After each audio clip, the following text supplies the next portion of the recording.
బీసీలకు సంబంధించిన అంశం కాబట్టి బీసీ విద్యార్థులకు న్యాయం చేసే విధంగా వెంటనే స్కాలర్షిప్లను విడుదల చేయాలని మీ ద్వారా గౌరవ ఆర్థిక మంత్రి గారికి విజ్ఞప్తి చేస్తా ఉన్నాను. మరొకసారి ఈ రోజు శ్రీధర్ బాబు గారు, మినిస్టర్ గారు. సార్, ఒక గౌరవ సభ్యులకి అనేక సందర్భాల్లో సరే బిల్లుకు సంబంధించిన అంశం, బిల్లులో ఉన్న అంశానికి సంబంధించి మొత్తం రాష్ట్రంలో ఉన్న బలహీన వర్గాలకు సంబంధించిన సమస్యలను తెలియజేయడానికి నాకు హక్కు ఉంది అధ్యక్ష. Definitely in some form or other let him come. మేము కూడా ఈ ఫ్లోర్ ఆఫ్ ద హౌస్లోనే డిస్కస్ చేస్తాం, ముందుకెళ్తాం. ఎప్పుడు అసెంబ్లీ ఎప్పుడు ఉంటే అప్పటి నుంచి మాట్లాడతాం అధ్యక్ష. దానికేముంది అధ్యక్ష, దాన్ని మొత్తం ఉన్న సమస్యలన్నీ మాట్లాడుతూ ఉన్నారు.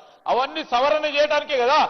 మీరు ఒకసారి చూస్తే మా రాహుల్ గాంధీ గారు ఏం మాట్లాడినరు, చరిత్రలో ఎప్పుడైనా మేము తప్పు చేసి ఉంటే క్షమాపణ కోరుతున్నామని చెప్పిండు.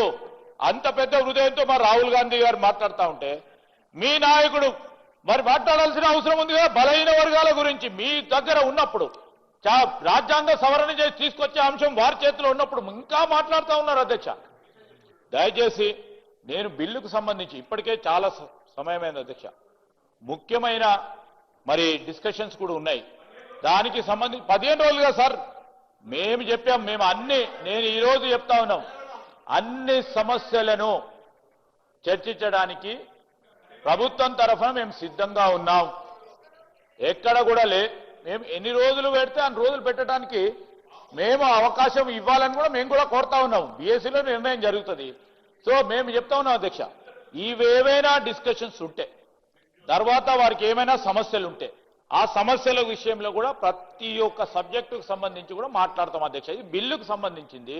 Let's all be serious. వారు అన్ని రాజకీయం నుంచి పోయినరు, ఫైనాన్స్కి పోయినరు, ఇంకో డిపార్ట్మెంట్కి పోయినరు, 10 డిపార్ట్మెంట్లకు పోతా ఉన్నారు అధ్యక్ష. ఈరోజు మేము కోరుతా ఉన్నాము, దయచేసి ఈ బిల్లుకు సంబంధించిన అంశం విషయంలో ఇంకా 4 బిల్స్ కూడా ఉన్నాయి అధ్యక్ష. మీరు దీన్ని మరి బిల్లును ఆమోదం చేయాల్సిందిగా నేను గౌరవ సభ్యులు, ఎందుకంటే అందరు కావాల్సిన అంశం ఇది, అందరూ కూడా